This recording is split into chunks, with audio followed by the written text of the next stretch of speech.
Imagine waking up to a city in chaos, no power, empty shelves, emergency services stretched to their breaking point.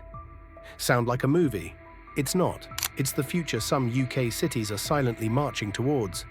According to government data, over 1.5 million UK homes are at direct risk of flooding. Some cities are one cyber attack away from complete shutdown. Others are so financially fragile, they'd crumble under the weight of a national crisis in just days. And yet, most of us have no idea we're living in danger zones. What if I told you there are 10 cities in the UK where life could collapse first when a real crisis hits? And it's not just because of crime or poverty, though that plays a role. We're talking environmental threats, infrastructure failures, economic weakness, and even social instability. The perfect storm. In this video, we're revealing the 10 UK cities most likely to fall apart first when disaster strikes. Is your hometown on the list? You might be surprised, or even shocked. Stay with me till the end, because understanding this list could change how you see your city forever. Number 10. Hull. At number 10, we have Hull, a city that's quietly sitting on the edge of disaster. Hull might not be the first place that comes to mind when thinking about high-risk UK cities. But take a closer look, and the vulnerabilities become impossible to ignore. Located on the Humber estuary, Hull faces one of the highest flood risks in the entire country. The Environment Agency consistently ranks Hull among the top UK cities most exposed to coastal and river flooding. In 2007, a single storm flooded over 10,000 homes. Streets became rivers, infrastructure collapsed, and it took years for many families to fully rebuild. The city's drainage systems failed catastrophically, and since then, things have only gotten worse. Climate change has amplified Hull's vulnerabilities. Rising sea levels, heavier rainfall, and more frequent storms mean the threat is no longer theoretical. It's real, and it's growing. But that's just one layer of the risk. Economically, Hull has long been fragile. Despite regeneration projects and a push to modernize, it still faces high unemployment, a declining industrial base, and low business investment. That combination creates a dangerous scenario where even minor disruptions can cause widespread failure.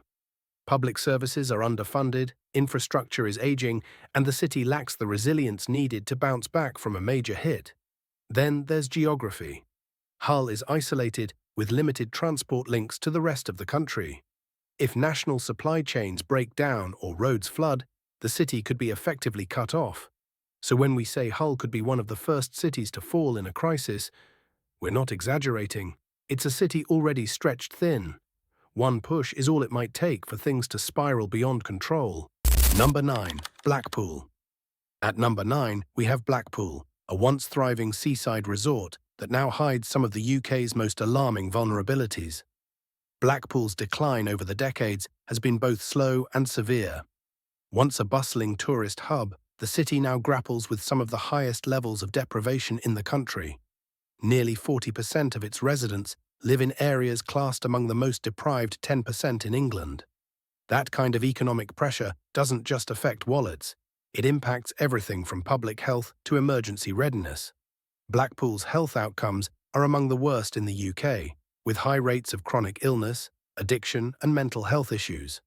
Hospitals are frequently overstretched, and access to consistent medical care is limited, making the city dangerously vulnerable during any large-scale emergency, from pandemics to natural disasters.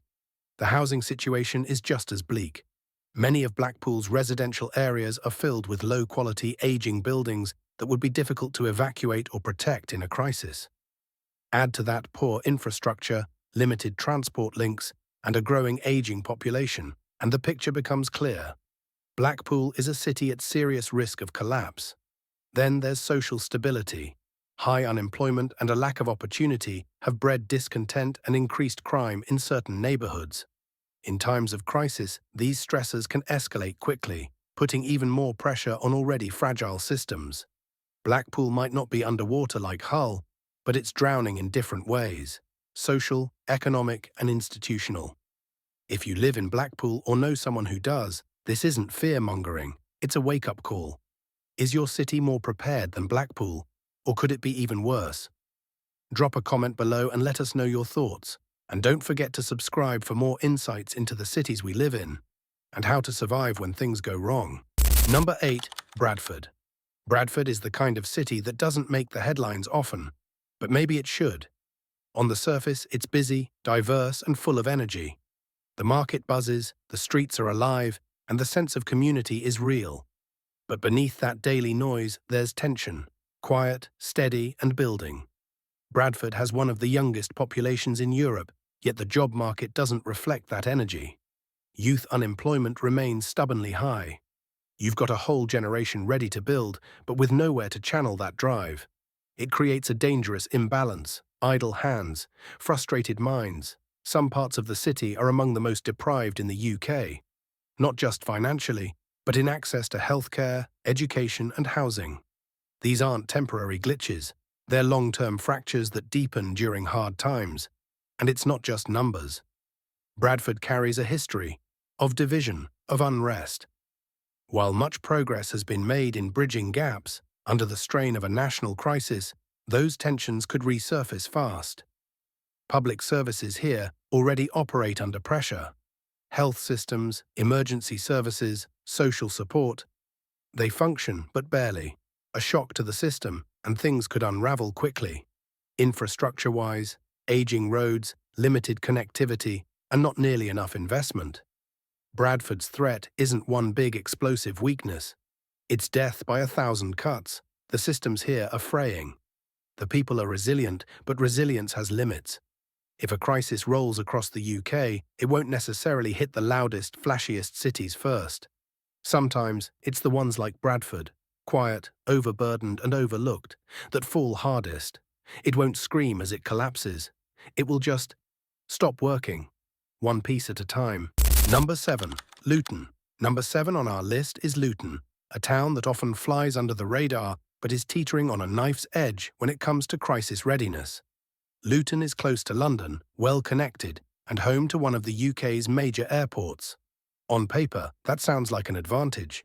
In reality, those connections make it incredibly exposed.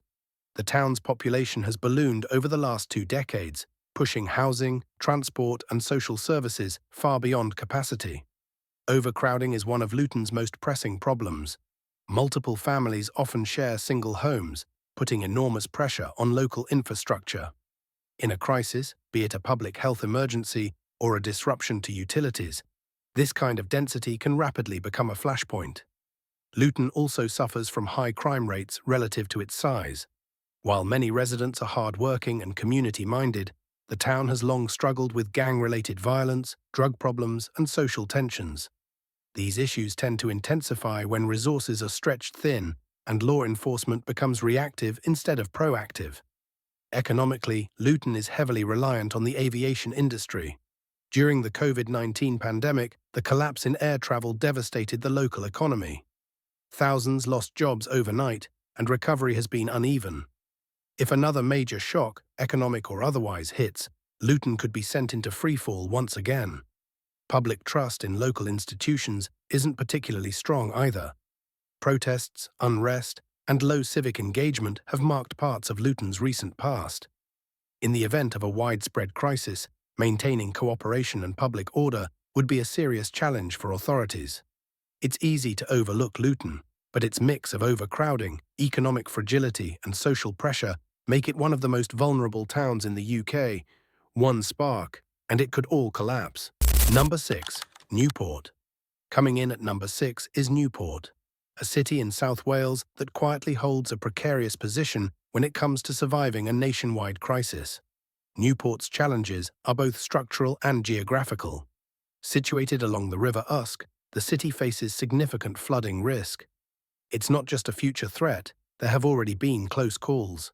Climate projections show tidal flooding and extreme rainfall events could severely disrupt the city in coming decades. And with aging flood defenses, one major storm could breach the system entirely. Economically, Newport is still struggling to redefine itself. It was once a manufacturing powerhouse, but the decline of heavy industry left behind deep economic scars. While there have been moves toward tech, retail, and public service jobs, unemployment and underemployment are still concerns. Job insecurity is high, and many workers live paycheck to paycheck. Then there's infrastructure. Public transport is patchy. Hospitals are underfunded. Emergency services are stretched thin. Schools, roads, and community resources often go without the upgrades they need. In a national emergency, financial, digital, or environmental, these weaknesses become liabilities. Socially, Newport deals with a sense of marginalization. Sandwiched between Cardiff and Bristol, it often gets less media coverage, less political focus, and less investment. That leaves residents feeling overlooked, and local authorities scrambling to do more with less. Newport isn't in chaos yet, but its resilience is brittle. It wouldn't take much to tip the balance. This isn't about panic, it's about recognition. Newport is vulnerable not because it's failing, but because it's stretched too thin in too many directions. And in times of crisis, it's often these quiet, overextended places that fall hardest, because no one was looking closely enough until it was already too late. Number 5. Middlesbrough. At number 5, we head to the northeast, to Middlesbrough, a city that has long struggled in the shadow of its industrial past. Middlesbrough was once a symbol of progress. Steel, shipping, and engineering built its reputation. But when those industries collapsed, so did much of the city's stability. The transition to a service-based economy hasn't been smooth. Unemployment has remained stubbornly high, and many of the jobs that do exist are low-wage, insecure, and without clear paths to advancement. These economic challenges bleed into every corner of daily life. Middlesbrough has one of the lowest life expectancies in the UK. Mental health problems are widespread, addiction rates are high, and access to quality care is inconsistent.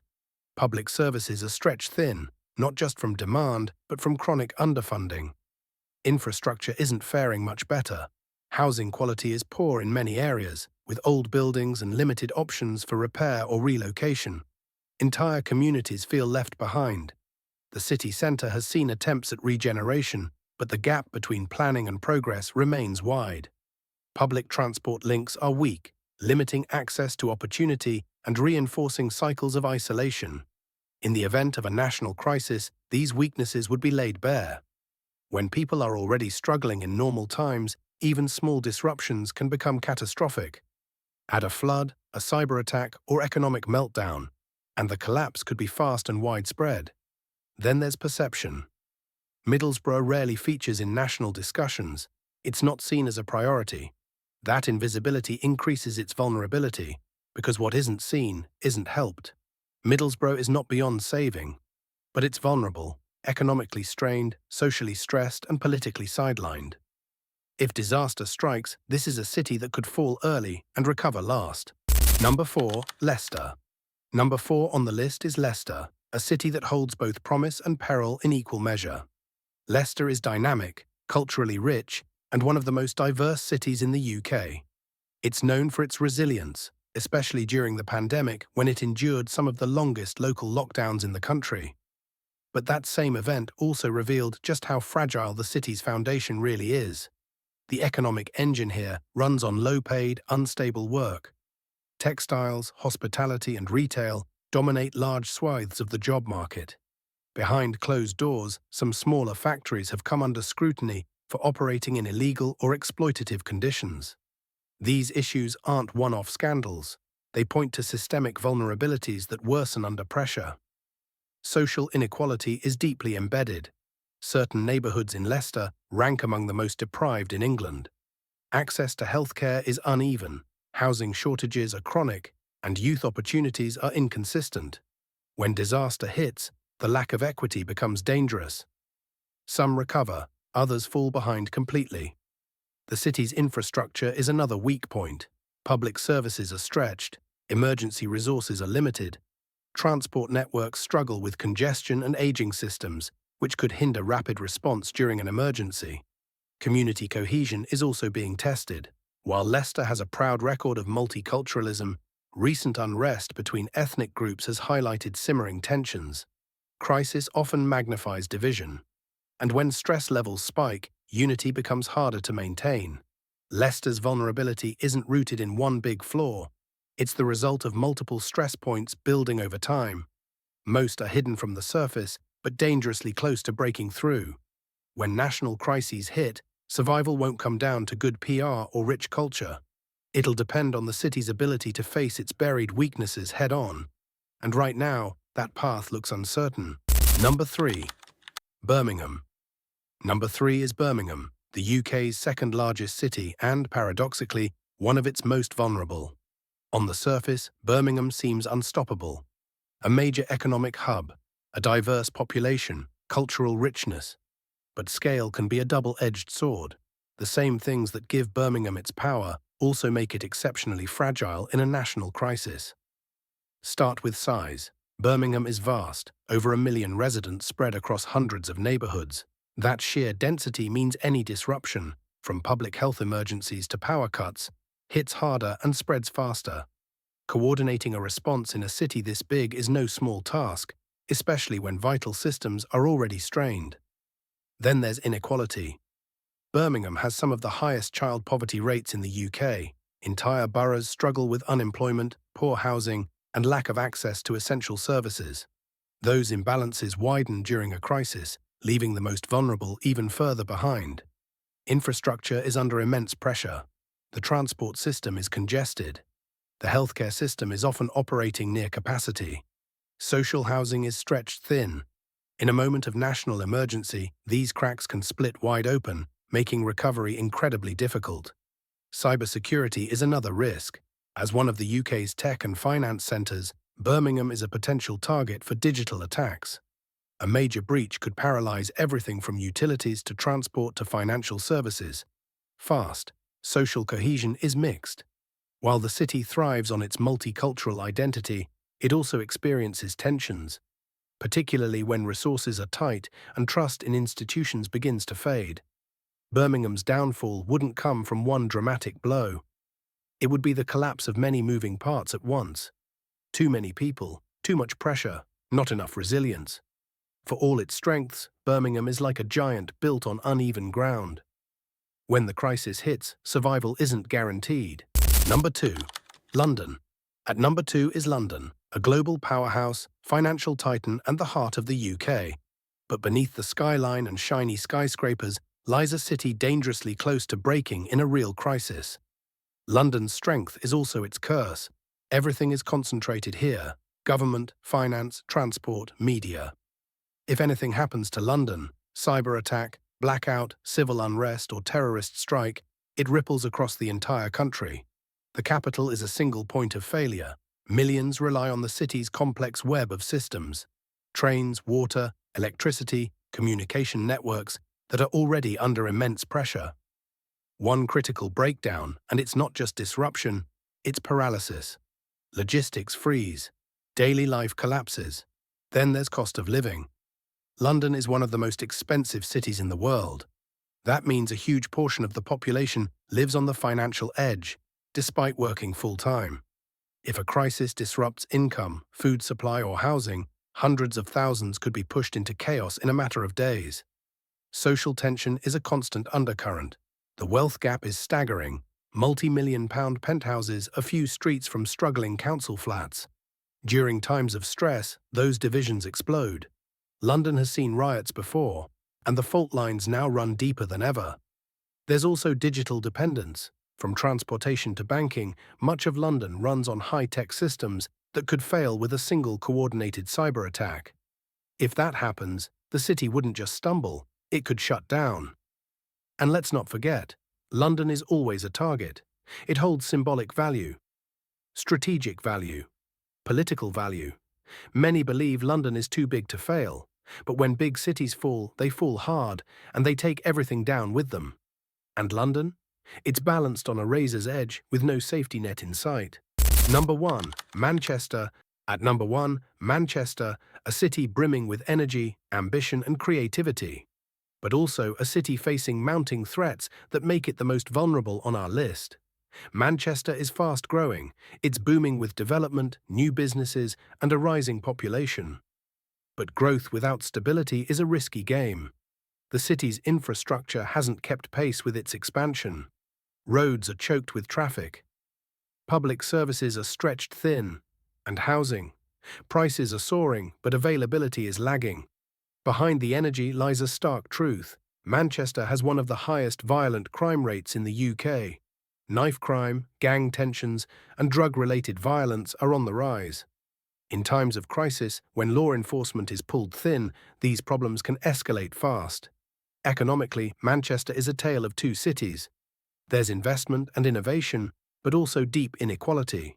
Certain neighbourhoods face some of the highest deprivation levels in the country.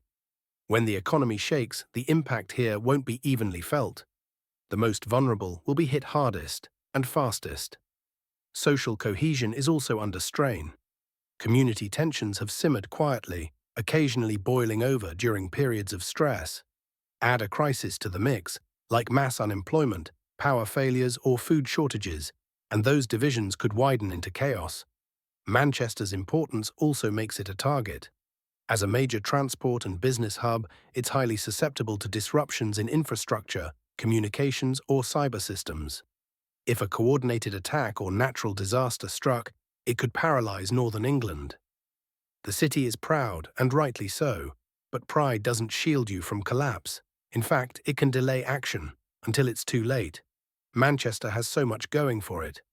But right now, it's sitting on top of too many vulnerabilities. And when a city this vital falls, the shockwaves will be felt far beyond its borders. Before you go, think about your city. Could it survive a real crisis, or is it already on the edge? Let us know in the comments which city you're from and how prepared you think it really is. We read every single one. And if you found this video eye-opening, check out our last one. Top 10 Most Self-Sufficient UK Towns. You'll be surprised by who made that list. We pour serious effort into bringing you content that matters, so hit that subscribe button. It's just one click, but it means the world to us.